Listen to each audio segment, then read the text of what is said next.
Welcome back to AM Northwest.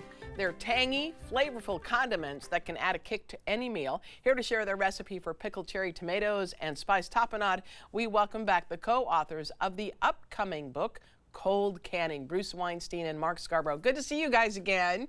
Oh, hey, Helen, it's so good to see you. And I really love this book and the ideas behind it because it makes canning so much easier. It does. You don't have to boil bottles or pressure steam or deal with any of this. So I want to show you to do a really quick and easy pickled, vinegary cherry tomato. And not only that, wait, I have to say, and not only that, but it's complex. Yeah, it is. Right? So we're not making enough, shut up, we're not making enough to survive the apocalypse.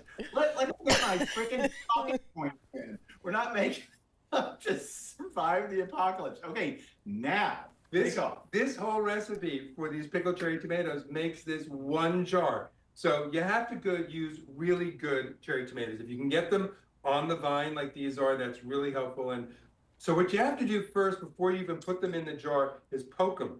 You got to poke them with a toothpick or with a skewer. You want to get holes in the skin so that all that vinegary goodness and herbs get inside the tomato. And while I do all of these tomatoes, Mark's going to show you to make tapenade, and then you'll come back to me. Okay. Is that what's going to happen? I'm going to make tapenade. You are. Okay, so this is going to be a really easy tapenade, and you know, tapenade is an olive condiment, an olive-based condiment, and most people know like the black olive, green olive, but we don't have to stand on ceremony. We can go crazy here. So what I've done before we came on is I've warmed up some spices in olive oil, and I've got cumin, cinnamon, coriander, ground ginger, turmeric, and black pepper. I've got them all here, but I've already got them in my pan, and they've been heated, and I cooled it down a little bit. So we want to get every drop of this into a food processor. Okay. Of this in, right? Why go to effort if you're not going to do it? Right. Okay. Spices just brings out more of their flavor. That's why you do it. Oh, sure. So I got a ton of pitted green olives. Make sure you use pitted. No, you will destroy your food processor. I thought. Yeah. And then this is pomegranate molasses, and this is what skews it to those North African, Middle Eastern flavors. It's got a sour sweetness to it. It gives it a kind of really big bump. And I've also got Moroccan preserved lemons preserved in salt. Yum. Which I've cut one up and de-seeded it. I have never, first of all, I love pomegranate molasses. It's incredible. I use it in a couple things now. It's really good. But the lemons preserved, say that one again?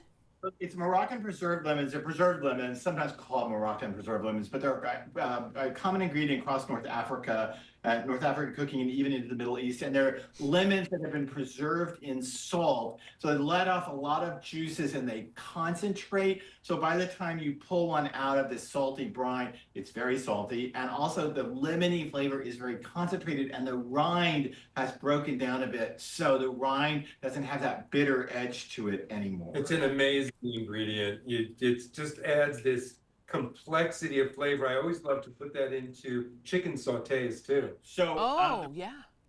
That you have online calls for up to 4 garlic cloves. I put like 1.5 in because I want to live with somebody. You can put as many in as you want in this thing.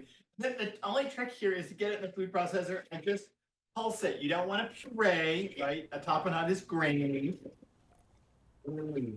Notice no pits. If we're pits in there, I would be very angry right now. Yeah, for sure.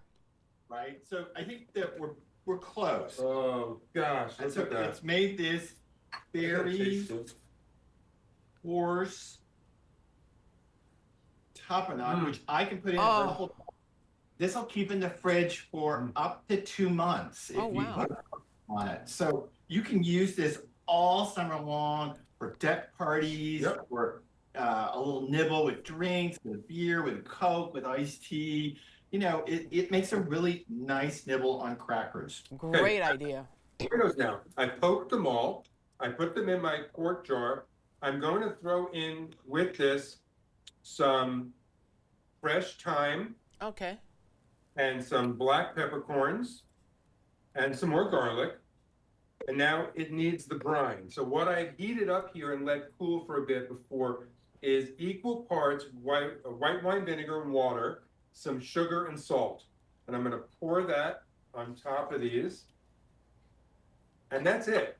Now this needs to sit for about 48 hours in the fridge.